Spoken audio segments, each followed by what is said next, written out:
it's a really relevant topic at the moment because a lot of businesses are talking about FOFA this and FOFA that, but if you look underneath the surface, ultimately, regardless of what legislation says, it's about engaging clients and getting in touch with them. There was a really good piece of research which came out recently from the AFA, which is all called Pathways to Excellence, which is all around what clients actually want from an advisor. And that ability to engage with an advisor who actually takes time to listen and understand and can explain things really clearly and in easy terms is far more important to clients nowadays than being able to have the best product solutions or being able to know more about the next guy. In particular, we're seeing more and more with younger clients. Their view of what their advisor is for is actually changed considerably. So a lot of times people used to see advisor as kind of a source of information. Now with such a great availability of information, clients are more seeing advisor as somebody who can provide options or clarify things or even help them make decisions. The core things that advisors can do better is what we've seen work for a lot of businesses, particularly those who've transitioned to fee models, is take a bit longer. The old two-step go from a first appointment to an SOA just isn't as effective anymore, and most businesses are inserting an extra step, such as a strategy meeting, to actually clarify things and confirm the situation.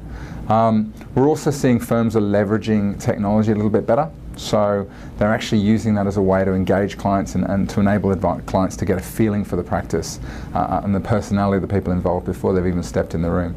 But I think the biggest thing that advisors are coming to grips with at the moment is just finding time to get things across or get things across the line. The number one thing I find from businesses at the moment is trying to reduce that turnaround time from the first moment they meet with clients to the time the client's actually on board and the advice is implemented. I don't think there's any one fee model that's necessarily better than another one. I think the key thing for many advisors is actually being able to first have a process they've been through so they can actually understand how they've come up with the fee. We found that businesses that have a robust process, they understand what it costs them to do things and place more of a value on their advice. They're generally more confident when they're explaining things to clients about how they charge. And I think we know that when people are more confident explaining things, they give off that confidence to clients. We also know that businesses who have been through a process and priced effectively, they can also explain their choice a lot better. So they're not just their fee choice isn't just a default position. They've actually made an active decision to choose a certain fee model because of the pros and cons it has for their particular client base.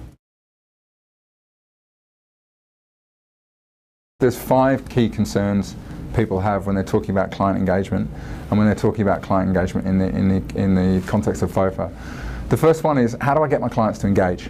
So there's a lot of clients out there who they see the benefit of advice, but for whatever reason they've decided, or they're not as likely to come along and do reviews or to engage with the businesses as you'd like them to be. The second issue is, how do I overcome client apathy?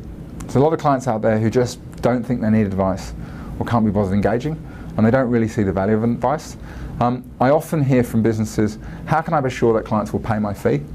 And the other concern a lot of businesses will have is what do I do if they don't pay my fee? So that's another common concern. And I think the overriding concern is, how am I going to manage all of this? How am I going to manage the stuff I have to do to engage clients?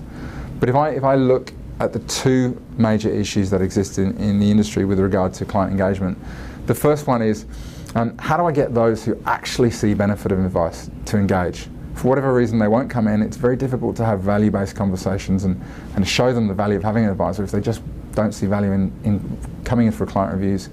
And finally, how do I get those who just don't think they need advice to actually engage with me as an advisor?